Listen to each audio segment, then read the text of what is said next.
श्री गणपति स्तोत्रराज स्तोत्रम।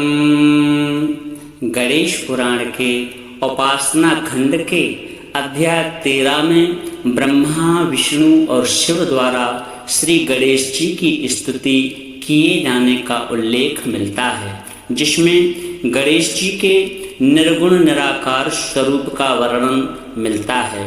इस स्तोत्र को स्तोत्र राज की संज्ञा दी गई है। इसे सर्व सिद्धिदायक स्तोत्र माना गया है। जो भी बुद्धिमान प्रातः काल उठकर भक्ति युक्त पवित्र होकर के इसका पाठ करता है या तो इसे श्रवण करता है, वह पुत्र, लक्ष्मी और समस्त मनोरथों को प्राप्त करता है और अंत काल में ब्रह्म स्वरूप हो जाता है। इसी प्रकार से दिव्य और चमत्कारी स्तोत्र हम आपके लिए लेकर आते रहते हैं, इसलिए हमारे इस भक्ति पथिक चैनल को सब्सक्राइब अवश्य करें, वीडियो को अंत तक देखें और यदि वीडियो पसंद आए तो दिल से लाइक करें और कमेंट में जय श्री गणेश जी महाराज अवश्य लिखें। आइए प्रारंभ करते हैं।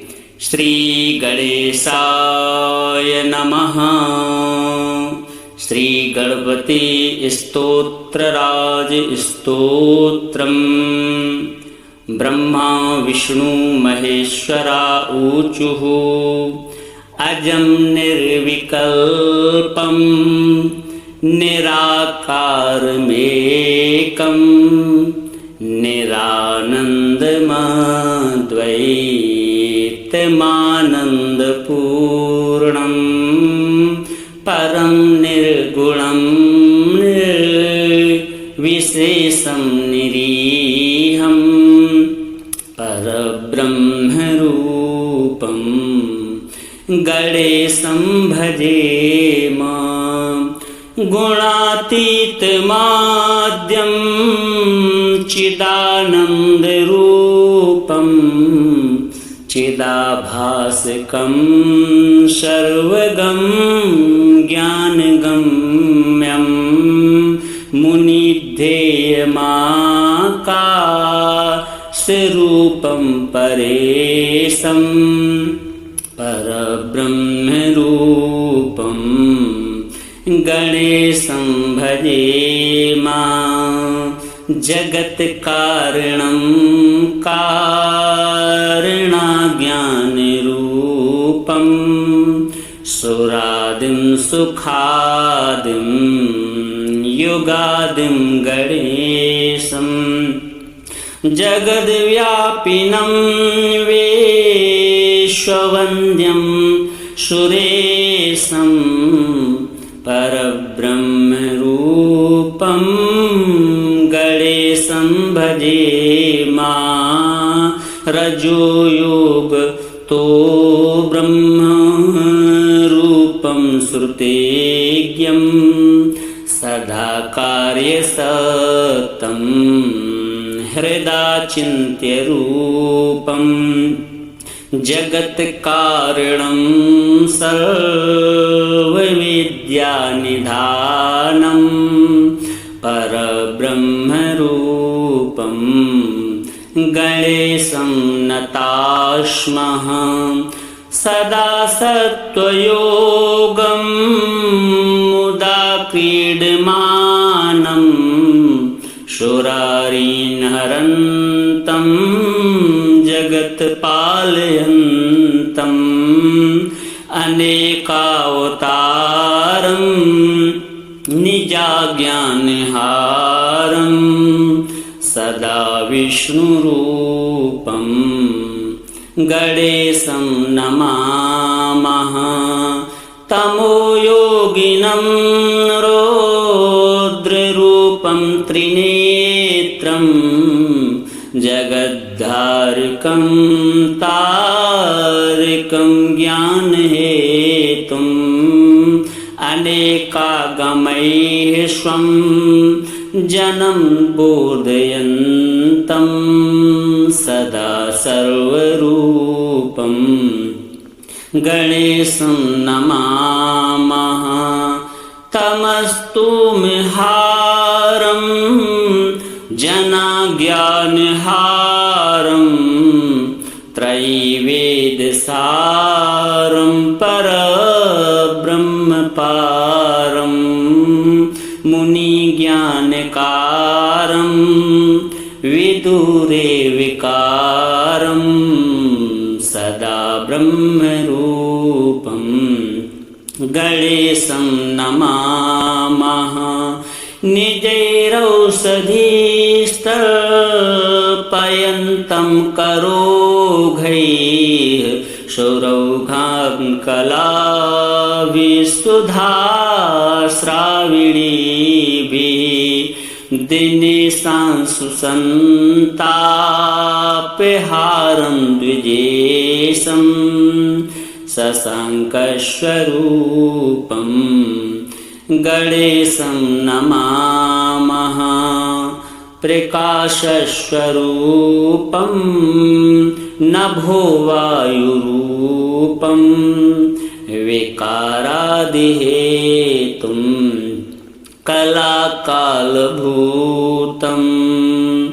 अनेकक्रियानेकशक्तिस्वरूपं सदा शक्तिरूपं गणेशं नमामः। प्रधानस्वरूपं महत्तत्त्वरूपं धरावारिरूपं दिगीसादिरूपं असत्सत्स्वरूपं जगद्धेतुभूपं सदा विश्वरूपं गणेशं नमामः।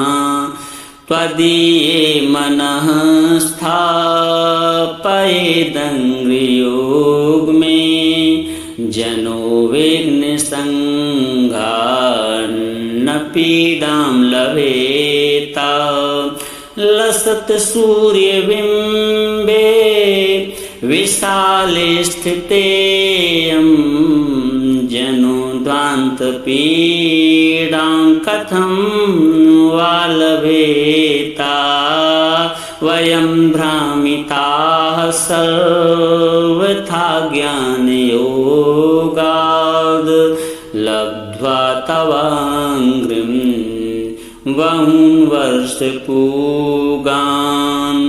इदानीमेवाप्तास्तवैव प्रसादात् प्रपन्नान् सदा पाहि विश्वम्भराद्य।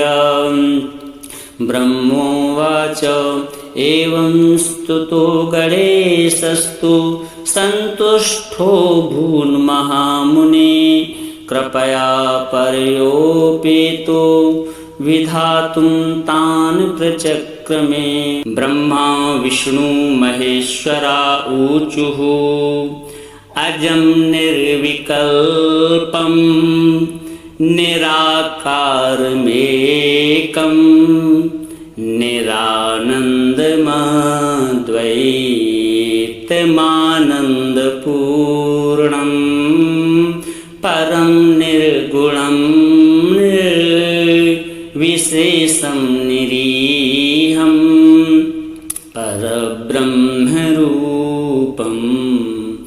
गणेशं भजेम। गुणातीतमाद्यं चिदानन्दरूपं चिदाभासकं सर्वगं ज्ञानगम्यं मुनिध्येयमाकाशरूपं परेशं परब्रह्मरूपं गणेशं भजेम। जगत्कारणं कारणज्ञानरूपं सुरादिं सुखादिं युगादिं गणेशं जगद्व्यापिनं विश्ववन्द्यं सुरेशं परब्रह्मरूपं गणेशं भजे मा रजोयोग तो ब्रह्मरूपं श्रुतेज्ञं सदा कार्यसक्तं हृदाचिन्त्यरूपं जगत्कारणं सर्वविद्यानिधानं परब्रह्मरूपं गणेशं नतास्मः सदा सत्त्वयोगं मुदा क्रीडमानं शूरारिन्हरन्तं जगत्पालयन्तम् अनेकावतारं निजाज्ञानहारं सदा विष्णुरूपं गणेशं नमामः तमोयोगिनं रौद्ररूपं त्रिनेत्रं जगद्धारकं तारकं ज्ञानहेतुम् अनेकागमैः स्वं जनं बोधयन्तं सदा सर्वरूपं गणेशं नमामः तमस्तुमहारं जनाज्ञानहारं त्रैवेदसारं परब्रह्मपारं मुनिज्ञानकारं विदुरेविकारं सदा ब्रह्मरूपं गणेशं नमामः निजैरौषधीस्तर्पयन्तं करोघैः सौरौघां कलाविशुधाश्राविणीभिः दिनेशांशुसन्तापहारं द्विजेशं शशाङ्कस्वरूपं गणेशं नमामः प्रकाशस्वरूपं नभोवायुरूपं विकारादिहेतुं कलाकालभूतम्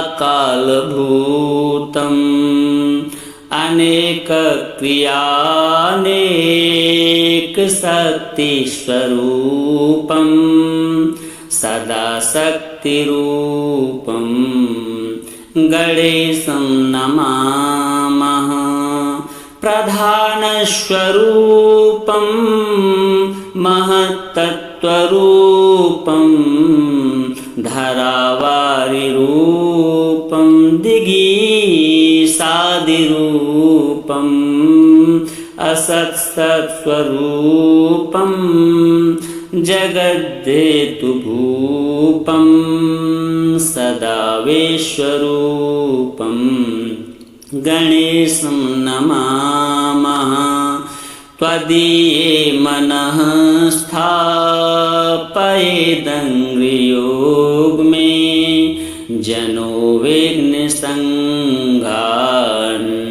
पीडां लभेता लसत सूर्यबिम्बे विशाले स्थितेयं जनो ध्वान्तपीडां कथं वा लभेता वयं भ्रामिताः सर्वथा ज्ञानयोगाद् लब्ध्वा तवाङ्घ्रिं बहून् वर्षपूगान् इदानीमेवाप्तास्तवैव प्रसादात् प्रपन्नान् सदा पाहि विश्वम्भराद्यं। ब्रह्मोवाच एवं स्तुतो गणेशस्तु सन्तुष्टो भून्महामुने कृपया पर्योपेतो विधातुं तान् प्रचक्रमे। ब्रह्मा विष्णु महेश्वरा ऊचुः अजं निर्विकल्पं निराकारमेकं निरानन्दमद्वैतमानन्दपूर्णं परं निर्गुणं निर्विशेषं निरीहं परब्रह्मरूपं गणेशं भजेम। गुणातीतमाद्यं चिदानन्दरूपं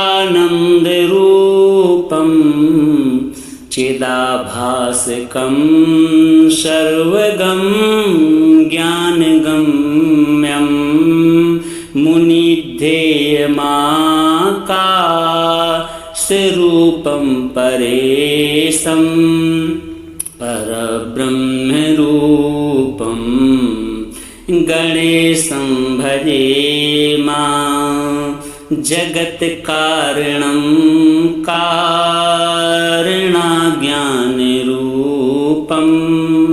सुरादिं सुखादिं युगादिं गणेशं जगद्व्यापिनं विश्ववन्द्यं सुरेशं परब्रह्मरूपं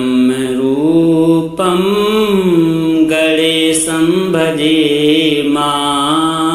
रजोयोगतो ब्रह्मरूपं श्रुतेज्ञं सदा कार्यसक्तं हृदाचिन्त्यरूपं जगत्कारणं सर्वविद्यानिधानं परब्रह्मरूपं गणेशं नतास्मः। सदा सत्त्वयोगं मुदा क्रीडमानं सुरारीन्हरन्तं जगत्पालयन्तम् अनेकावतारं निजाज्ञानहारं सदा विष्णुरूपं गणेशं नमामः। तमोयोगिनं रौद्ररूपं त्रिनेत्रं जगद्धारकं तारकं ज्ञानहेतुं अनेकागमैः स्वं जनं बोधयन्तं सदा सर्वरूपं गणेशं नमामः। तमस्तुमिहारं जनाज्ञानहारं त्रैवेदसारं परब्रह्मपारं मुनिज्ञानकारं विदुरेविकारं सदा ब्रह्मरूपं गणेशं नमामः। निजैरौषधीस्तर्पयन्तं करोघैः सौरौघां कलाविशुधाश्राविणीभिः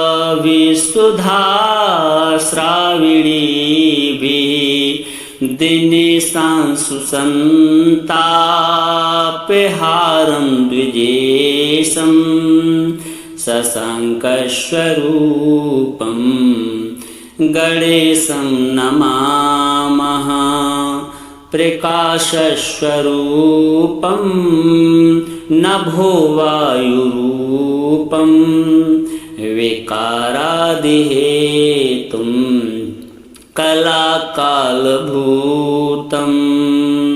अनेकक्रियानेकशक्तिस्वरूपं सदा शक्तिरूपं गणेशं नमामः। प्रधानस्वरूपं महत्तत्त्वरूपं धरावारिरूपं दिगीसादिरूपं असत्सत्स्वरूपं जगद्धेतुभूपं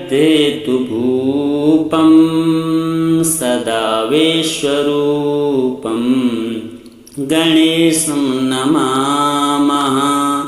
त्वदीये मनः स्थापयेदङ्घ्रियोग में जनो विघ्नसङ्घान्न पीडां लभेता।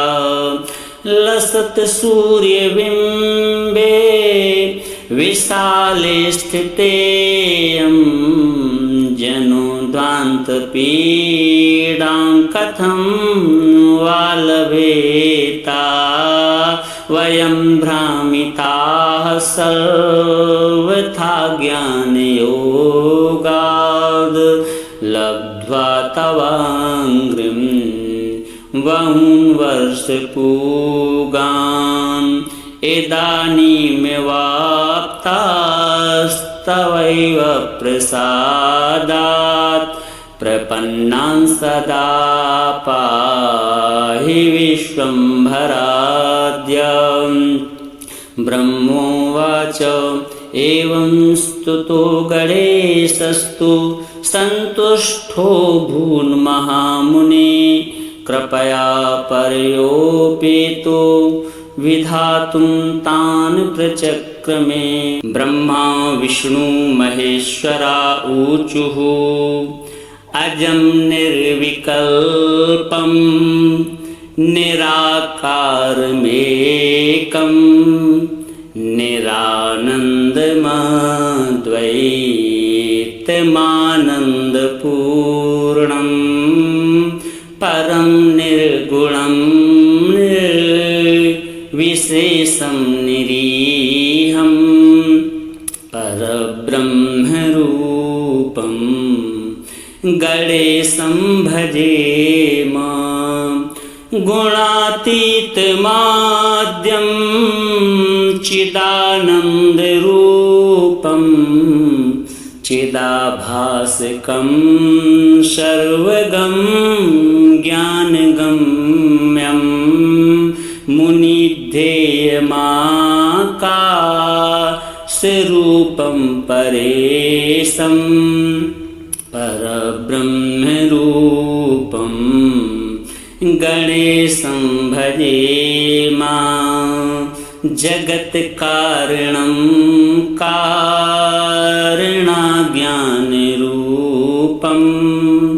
सुरादिं सुखादिं युगादिं गणेशं जगद्व्यापिनं विश्ववन्द्यं सुरेशं परब्रह्मरूपं गणेशं भजेम।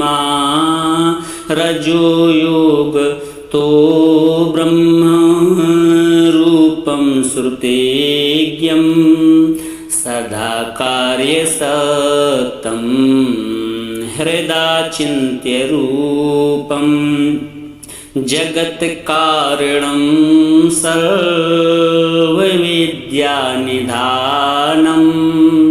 परब्रह्मरूपं गणेशं नतास्मः। सदा सत्त्वयोगं मुदा क्रीडमानं सुरारीन्हरन्तं जगत्पालयन्तम् अनेकावतारं निजाज्ञानहारं सदा विष्णुरूपं गणेशं नमामः। तमोयोगिनं रौद्ररूपं त्रिनेत्रं जगद्धारकं तारकं ज्ञानहेतुम् अनेकागमैः स्वं जनं बोधयन्तं सदा सर्वरूपं गणेशं नमामः। तमस्तुमिहारं जनाज्ञानहारं त्रैवेदसारं परब्रह्मपारं मुनिज्ञानकारं विदुरेविकारं सदा ब्रह्मरूपं गणेशं नमामः। निजैरौषधीस्तर्पयन्तं करोघैः सौरौघां कलाविसुधास्राविणीभिः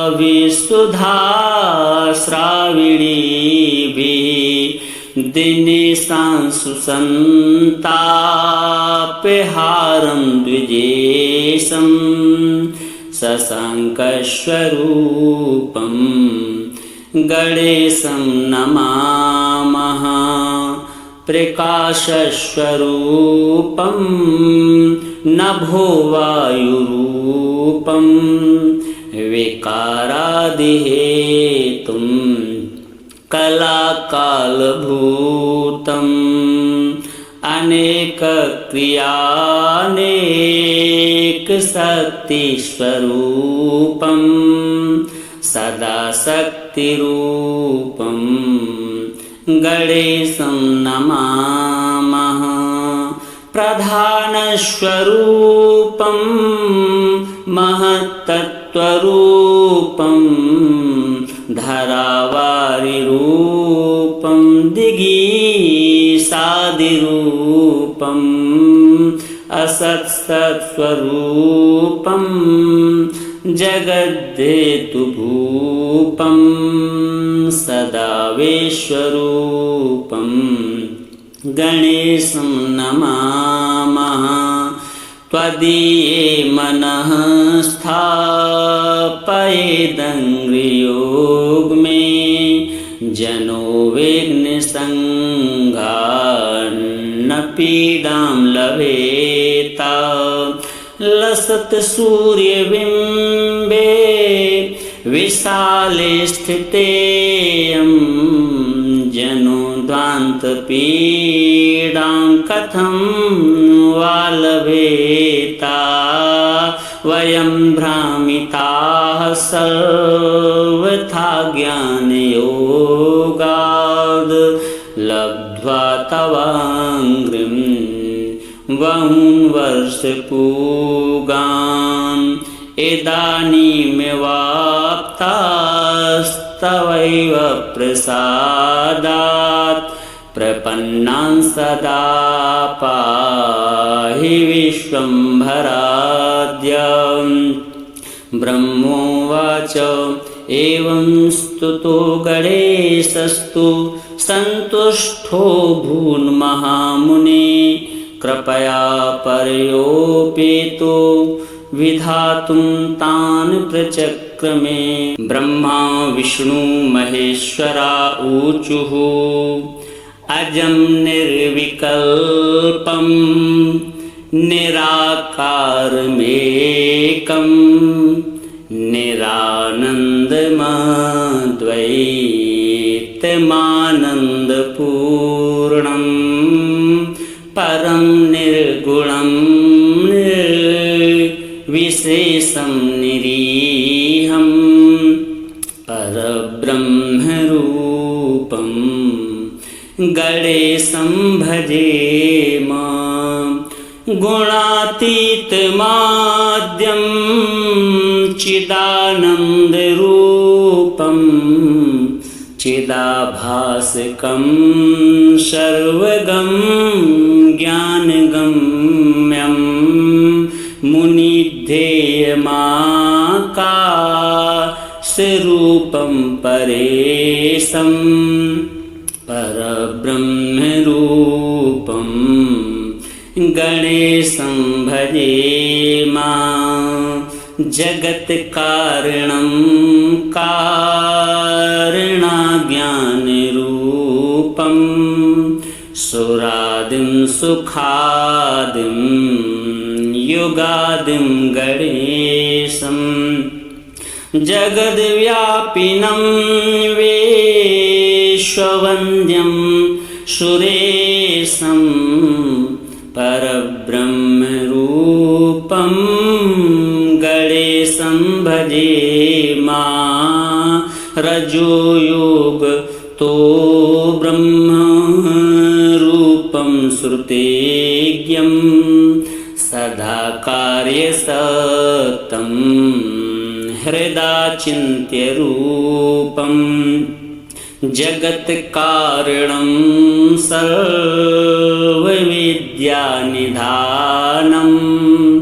परब्रह्मरूपं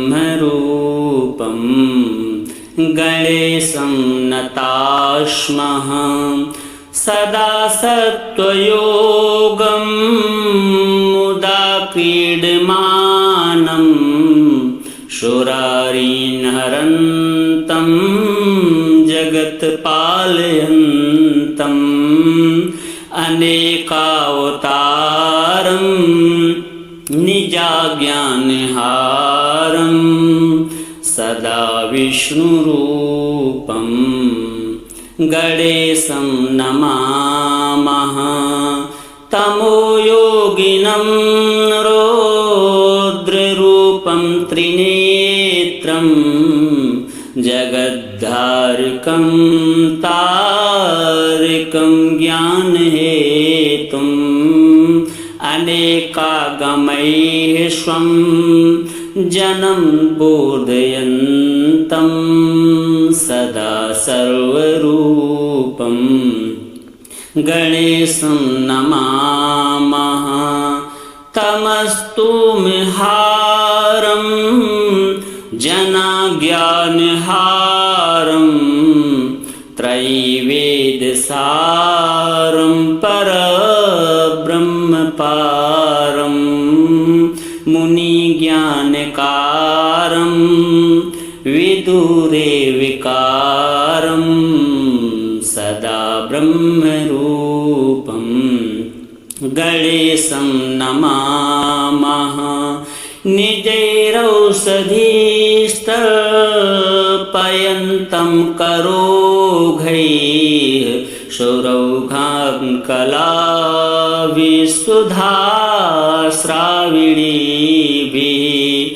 दिनेशांशुसन्तापहारं द्विजेशं शशाङ्कस्वरूपं गणेशं नमामः प्रकाशस्वरूपं नभोवायुरूपं विकारादिहेतुं कलाकालभूतम्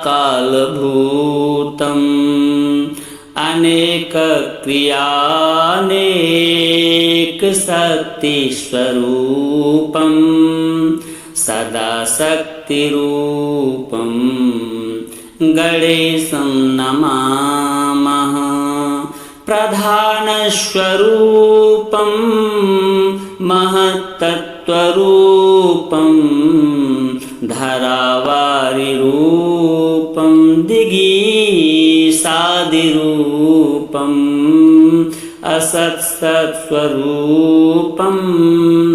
जगद्धेतुभूपं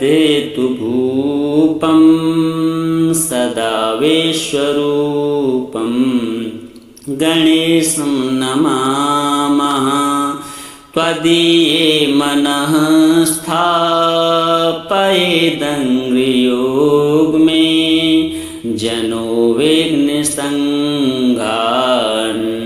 पीडां लभेत लसत सूर्यबिम्बे विशाले स्थितेयं जनो ध्वान्तपीडां कथं वा लभेता वयं भ्रामिताः सर्वथा ज्ञानयोगाद् लब्ध्वा तवाङ्घ्रिं बहून् वर्षपूगान् इदानीमेवाप्तास्तवैव प्रसादात् प्रपन्नान् सदा पाहि विश्वम्भराद्यं ब्रह्मोवाच एवं स्तुतो गणेशस्तु सन्तुष्टो भून्महामुने कृपया पर्योपेतो विधातुं तान् प्रचक्रमे ब्रह्मा विष्णु महेश्वरा ऊचुः अजं निर्विकल्पं निराकारमेकं निरानन्दमद्वैतमानन्दपूर्णं परं निर्गुणं निर्विशेषं निरीहं परब्रह्मरूपं गणेशं भजेम गुणातीतमाद्यं चिदानन्दरूपं चिदाभासकं सर्वगं ज्ञानगम्यं मुनिध्येयमाकाशरूपं परेशं परब्रह्मरूपं गणेशं भजेमा जगत्कारणं कारणज्ञानरूपं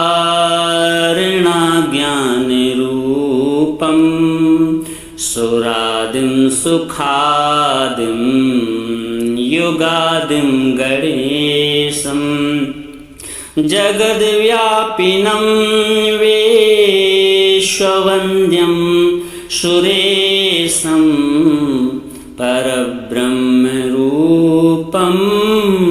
गणेशं भजेमा रजोयोगतो ब्रह्मरूपं श्रुतेज्ञं सदा कार्यसक्तं हृदा चिन्त्यरूपं जगत्कारणं सर्वविद्यानिधानं परब्रह्मरूपं गणेशं नतास्मः सदा सत्त्वयोगं मुदा क्रीडमानं सुरारीन्हरन्तं जगत्पालयन्तम्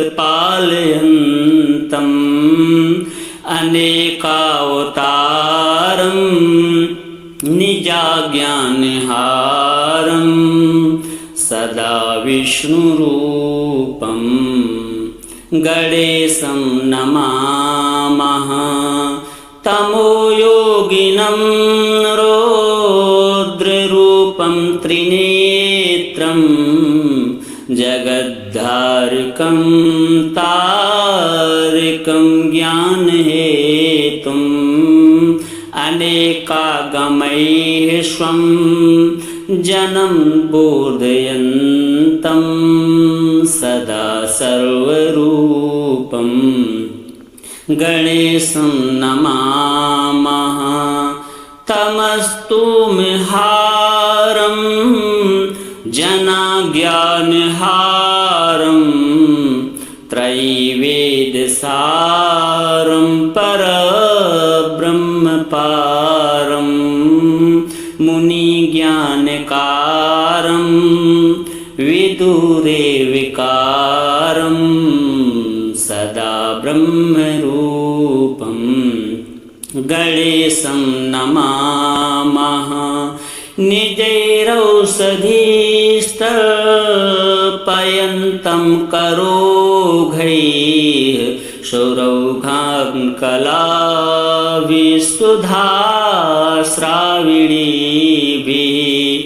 दिनेशांशु सन्तापहारं द्विजेशं शशाङ्कस्वरूपं गणेशं नमामः। प्रकाशस्वरूपं नभोवायुरूपं विकारादिहेतुं कलाकालभूतम् अनेकक्रियानेकशक्तिस्वरूपं सदा शक्तिरूपं गणेशं नमामः। प्रधानस्वरूपं महत्तत्त्वरूपं धरावारिरूपं दिगीशादिरूपं असत्सत्स्वरूपं जगद्धेतुभूपं सदा विश्वरूपं गणेशं नमामः। त्वदीये मनः स्थापयेदङ्घ्रियोग में जनो विघ्नसङ्घान्न पीडां लभेता। लसत सूर्यबिम्बे विशाले स्थितेयं जनो ध्वान्तपीडां कथं वा लभेता। वयं भ्रामिताः सर्वथा ज्ञानयोगाद् लब्ध्वा तवाङ्घ्रिं बहून् वर्षपूगान् इदानीमेवाप्तास्तवैव प्रसादात् प्रपन्नान् सदा पाहि विश्वम्भराद्यं। ब्रह्मोवाच एवं स्तुतो गणेशस्तु सन्तुष्टो भून्महामुने कृपया पर्योपेतो विधातुं तान् प्रचक्रमे। ब्रह्मा विष्णु महेश्वरा ऊचुः अजं निर्विकल्पं निराकारमेकं निरानन्दमद्वैतमानन्दपूर्णं परं निर्गुणं निर्विशेषं निरीहं परब्रह्मरूपं गणेशं भजेम। गुणातीतमाद्यं चिदानन्दरूपं चिदाभासकं सर्वगं ज्ञानगम्यं मुनिध्येयमाकाशरूपं परेशं परब्रह्मरूपं गणेशं भजेम। जगत्कारणं कारणज्ञानरूपं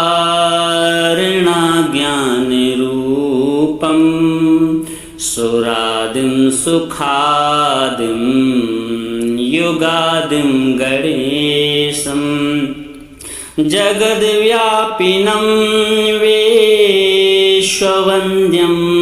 सुरेशं परब्रह्मरूपं गणेशं भजेम।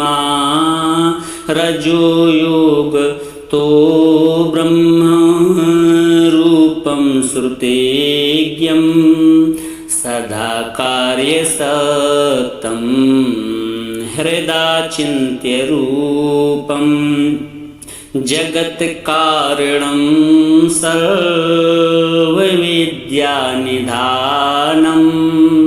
परब्रह्मरूपं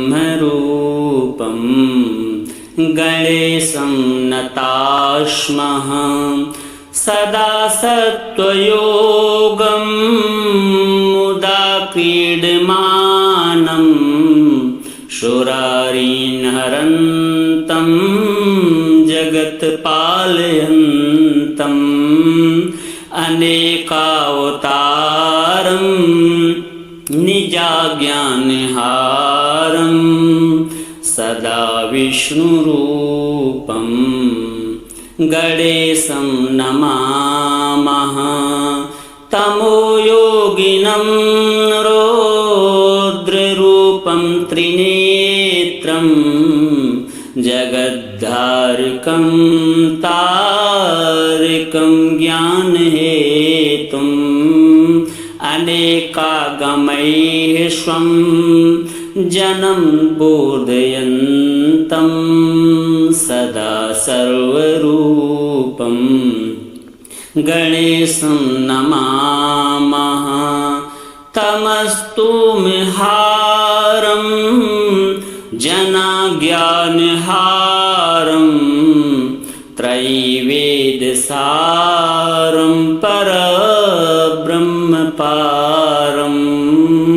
मुनिज्ञानकारं विदुरेविकारं सदा ब्रह्मरूपं गणेशं नमामः निजैरौषधीस्तर्पयन्तं करोघैः शौरौघां कलाविशुधाश्राविणीभिः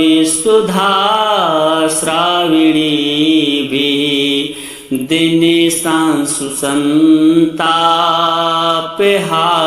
द्विजेशं शशाङ्कस्वरूपं गणेशं नमामः प्रकाशस्वरूपं नभोवायुरूपं विकारादिहेतुं कलाकालभूतम्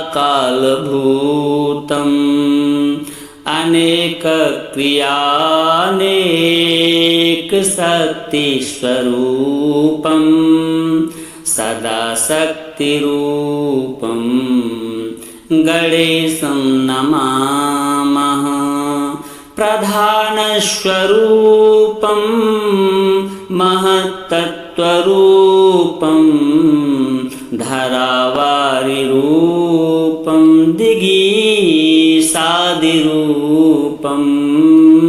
असत्सत्स्वरूपं जगद्धेतुभूपं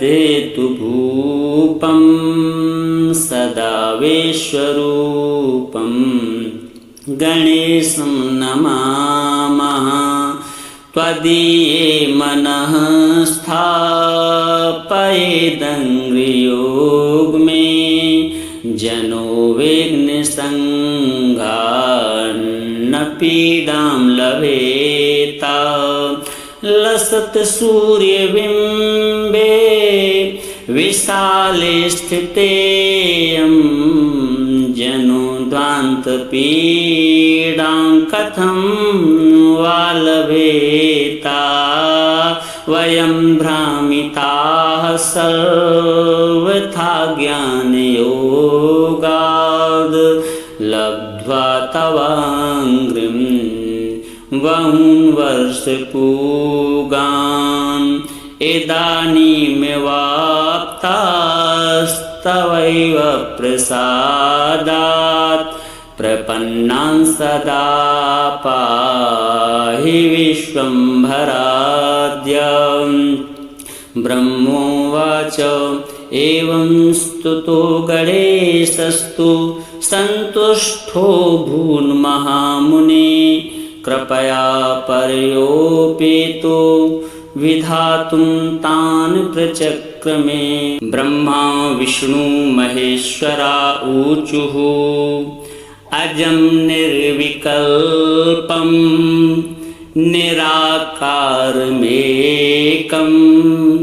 निरानन्दमद्वैतमानन्दपूर्णं परं निर्गुणं निर्विशेषं निरीहं परब्रह्मरूपं गणेशं भजेम। गुणातीतमाद्यं चिदानन्दरूपं चिदाभासकं सर्वगं ज्ञानगम्यं मुनिध्येयमाकाशरूपं परेशं परब्रह्मरूपं गणेशं भजेम।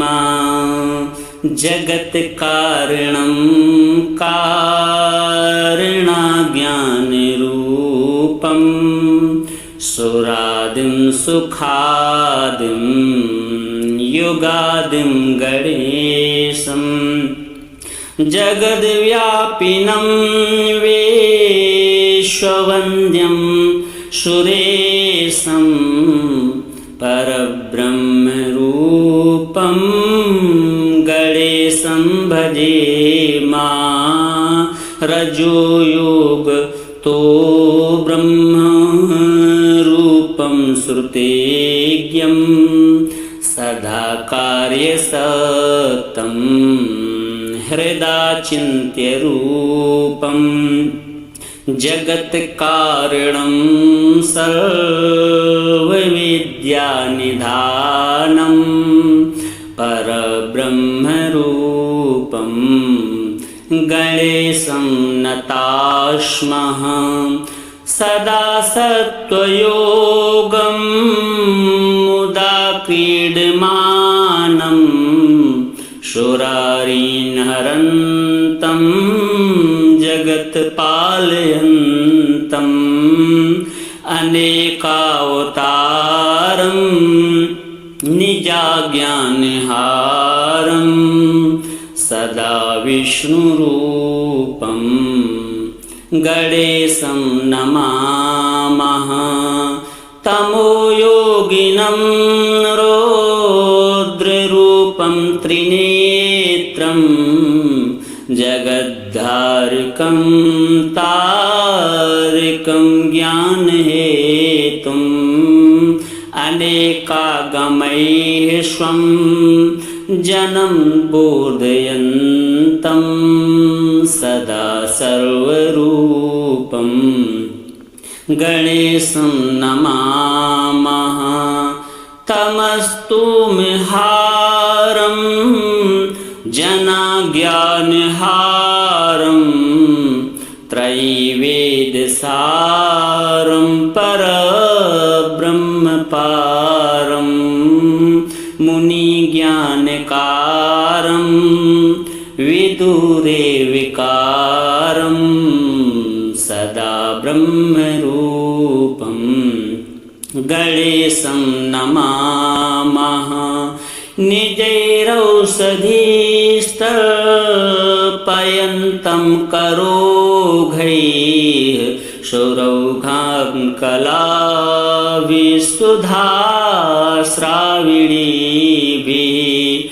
दिनेशांशु सन्तापहारं द्विजेशं शशाङ्कस्वरूपं गणेशं नमामः।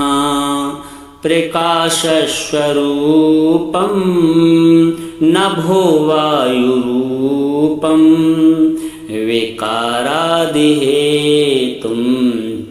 कलाकालभूतम् अनेकक्रियानेकशक्तिस्वरूपं सदा शक्तिरूपं गणेशं नमामः। प्रधानस्वरूपं महत्तत्त्वरूपं धरावारिरूपं दिगीसादिरूपं दिगीसादिरूपम् असत्सत्स्वरूपं जगद्धेतुभूपं सदा विश्वरूपं गणेशं नमामः। त्वदीये मनः स्थापयेदङ्घ्रियोग मे जनो विघ्नसङ्घान्न पीडां लभेता। लसत् सूर्यबिम्बे विशाले स्थितेयं जनो ध्वान्तपीडां कथं वा लभेता। वयं भ्रामिताः सर्वथा ज्ञानयोगाद्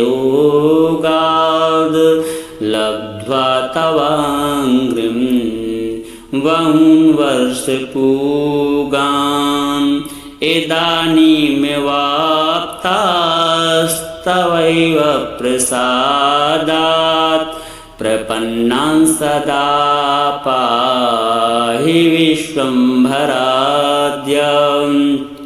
ब्रह्मोवाच एवं स्तुतो गणेशस्तु सन्तुष्टो भून्महामुने कृपया पर्योपेतो विधातुं तान् प्रचक्रमे। ब्रह्मा विष्णु महेश्वरा ऊचुः अजं निर्विकल्पं निराकारमेकं निरानन्दमद्वैतमानन्दपूर्णं परं निर्गुणं निर्विशेषं निरीहं परब्रह्मरूपं गणेशं भजेम। गुणातीतमाद्यं चिदानन्दरूपं चिदाभासकं सर्वगं ज्ञानगम्यं मुनिध्येयमाकाशरूपं परेशं परब्रह्मरूपं गणेशं भजेम। जगत्कारणं कारणज्ञानरूपं सुरादिं सुखादिं युगादिं गणेशं जगद्व्यापिनं विश्ववन्द्यं सुरेशं परब्रह्मरूपं गणेशं भजेम। रजोयुगतो ब्रह्मरूपं श्रुतेज्ञं सदा कार्यसक्तं हृदा चिन्त्यरूपं जगत्कारणं सर्वविद्यानिधानं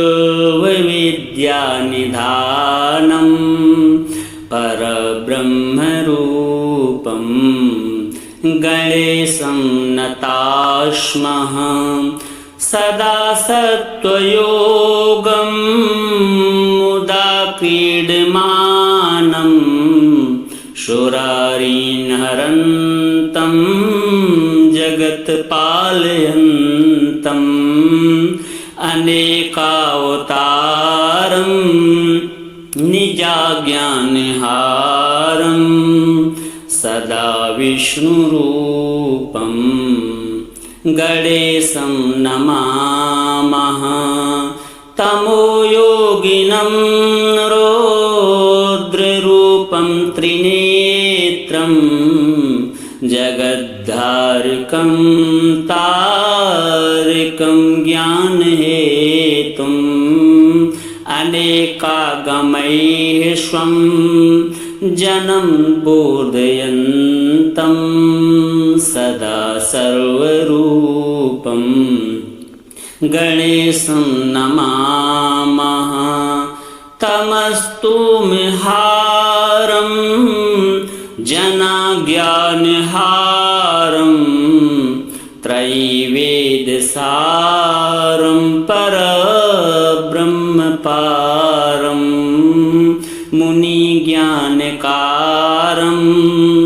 विदुरेविकारं सदा ब्रह्मरूपं गणेशं नमामः। निजैरौषधीस्तर्पयन्तं करोघैः सुरौघां कलाविसुधास्राविणीभिः दिनेशांशु सन्तापहारं द्विजेशं शशाङ्कस्वरूपं गणेशं नमामः। प्रकाशस्वरूपं नभोवायुरूपं विकारादिहेतुं कलाकालभूतम् अनेकक्रियानेकशक्तिस्वरूपं सदा शक्तिरूपं गणेशं नमामः। प्रधानस्वरूपं महत्तत्त्वरूपं धरावारिरूपं दिगीसादिरूपं असत्सत्स्वरूपं जगद्धेतुभूपं सदा विश्वरूपं गणेशं नमामः। त्वदीये मनः स्थापयेदङ्घ्रियोगमे जनो विघ्नसङ्घान्न पीडां लभेता। लसत् सूर्यबिम्बे विशाले स्थितेयं जनो ध्वान्तपीडां कथं वा लभेता। वयं भ्रामिताः सर्वथा ज्ञानयोगाद् लब्ध्वा तवाङ्घ्रिं बहून् वर्षपूगान् इदानीमेवाप्तास्तवैव प्रसादात् प्रपन्नान् सदा पाहि विश्वम्भराद्यं। ब्रह्मोवाच एवं स्तुतो गणेशस्तु सन्तुष्टो भून्महामुने कृपया पर्योपेतो विधातुं तान् प्रचक्रमे। ब्रह्मा विष्णु महेश्वरा ऊचुः अजं निर्विकल्पं निराकारमेकं निरानन्दमद्वैतमानन्दपूर्णं परं निर्गुणं निर्विशेषं निरीहं परब्रह्मरूपं गणेशं भजेम। गुणातीतमाद्यं चिदानन्दरूपं चिदाभासकं सर्वगं ज्ञानगम्यं मुनिध्येयमाकाशरूपं परेशं परब्रह्मरूपं गणेशं भजेमा। जगत्कारणं कारणज्ञानरूपं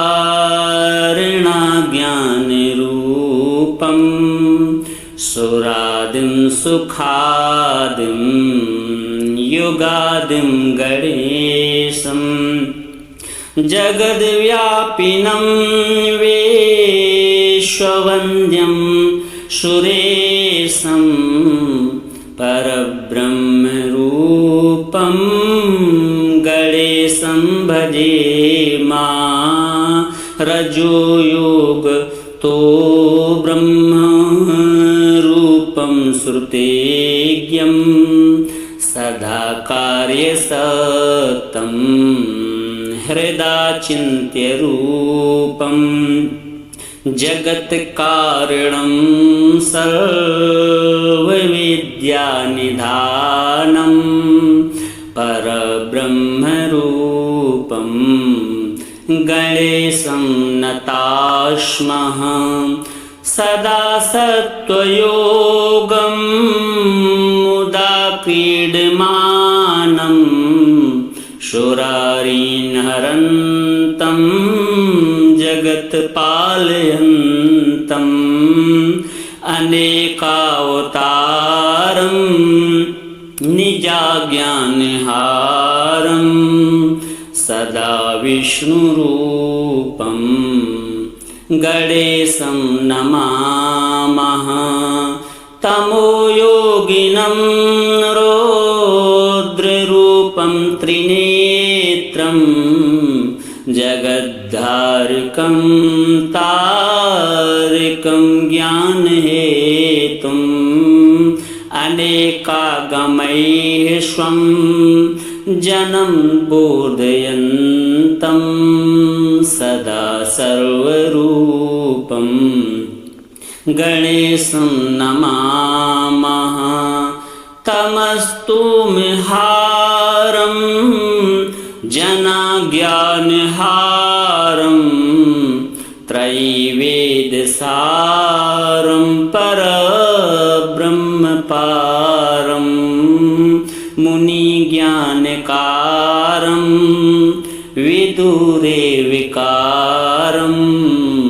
सदा ब्रह्मरूपं गणेशं नमामः निजैरौषधीस्तर्पयन्तं करोघैः सौरौघां कलाविसुधास्राविणीभिः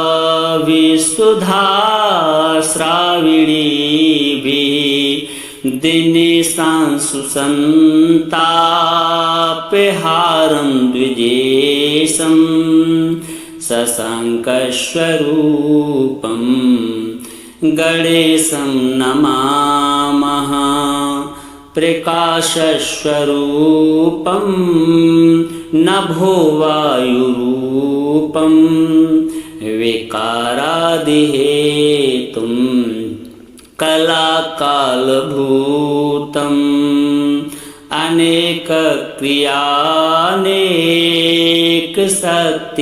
अनेकक्रियानेकशक्तिस्वरूपं सदा शक्तिरूपं गणेशं नमामः प्रधानस्वरूपं महत्तत्त्वरूपं धरावारिरूपं दिगीसादिरूपम् असत्सत्स्वरूपं जगद्धेतुभूपं सदा विश्वरूपं गणेशं नमामः त्वदीये मनः स्थापयेदङ्घ्रियोग में जनो विघ्नसङ्घान्न पीडां लभेता लसत सूर्यबिम्बे विशाले स्थितेयं जनो ध्वान्तपीडां कथं वा लभेता वयं भ्रामिताः सर्वथा ज्ञानयोगाद् लब्ध्वा तवाङ्घ्रिं बहून् वर्षपूगान् इदानीमेवाप्तास्ते तवैव प्रसादात् प्रपन्नान् सदा पाहि विश्वम्भराद्यम्। ब्रह्मोवाच एवं स्तुतो गणेशस्तु सन्तुष्टो भून्महामुने कृपया पर्योपेतो विधातुं तान् प्रचक्रमे। ब्रह्मा विष्णु महेश्वरा ऊचुः अजं निर्विकल्पं निराकारमेकं निरानन्दमद्वैतमानन्दपूर्णं परं निर्गुणं निर्विशेषं निरीहं परब्रह्मरूपं गणेशं भजेम। गुणातीतमाद्यं चिदानन्दरूपं चिदाभासकं सर्वगं ज्ञानगम्यं मुनिध्येयमाकाशरूपं परेशं परब्रह्मरूपं गणेशं भजेम। जगत्कारणं कारणज्ञानरूपं सुरादिं सुखादिं युगादिं गणेशं जगद्व्यापिनं विश्ववन्द्यं सुरेशं परब्रह्मरूपं गणेशं भजेम। रजोयुगतो ब्रह्मरूपं श्रुतेज्ञं सदा कार्यसक्तं हृदाचिन्त्यरूपं जगत्कारणं सर्वविद्यानिधानं परब्रह्मरूपं गणेशं नतास्मः। सदा सत्त्वयोगं मुदा क्रीडमानं सुरारीन् हरन्तं जगत्पालयन्तम् अनेकावतारं निजाज्ञानहारं सदा विष्णुरूपं गणेशं नमामः।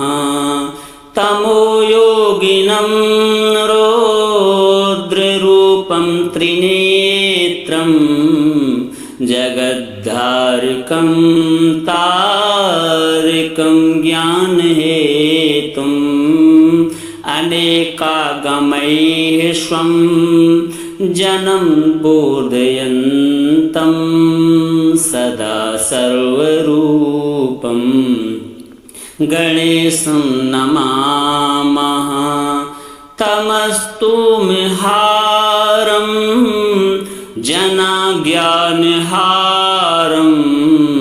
त्रैवेदसारं परब्रह्मपारं मुनिज्ञानकारं विदुरेविकारं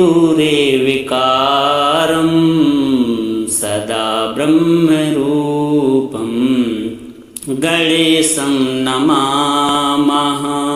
निजैरौषधीस्तर्पयन्तं करोघैः सुरौघां कलाविसुधास्राविणीभिः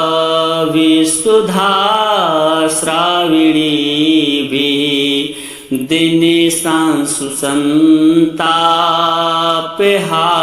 द्विजेशं शशाङ्कस्वरूपं गणेशं नमामः। प्रकाशस्वरूपं नभो वायुरूपं विकारादिहेतुं कलाकालभूतम् अनेकक्रियानेकशक्तिस्वरूपं सदा शक्तिरूपं गणेशं नमामः। प्रधानस्वरूपं महत्तत्त्वरूपं धरावारिरूपं दिगीसादिरूपं असत्सत्स्वरूपं जगद्धेतुभूपं सदा विश्वरूपं गणेशं नमामः। त्वदीये मनः स्थापयेदङ्घ्रियोग में जनो विघ्नसङ्घान्न पीडां लभेता। लसत् सूर्यबिम्बे विशाले स्थितेयं जनो ध्वान्तपीडां कथं वा लभेता। वयं भ्रामिताः सर्वथा ज्ञानयोगाद् लब्ध्वा तवाङ्घ्रिं बहून् वर्षपूगान् इदानीमेवाप्तास्तवैव प्रसादात् प्रपन्नान् सदा पाहि विश्वम्भराद्य। ब्रह्मोवाच एवं स्तुतो गणेशस्तु सन्तुष्टो भून्महामुने। कृपया पर्योपेतो विधातुं तान् प्रचक्रमे।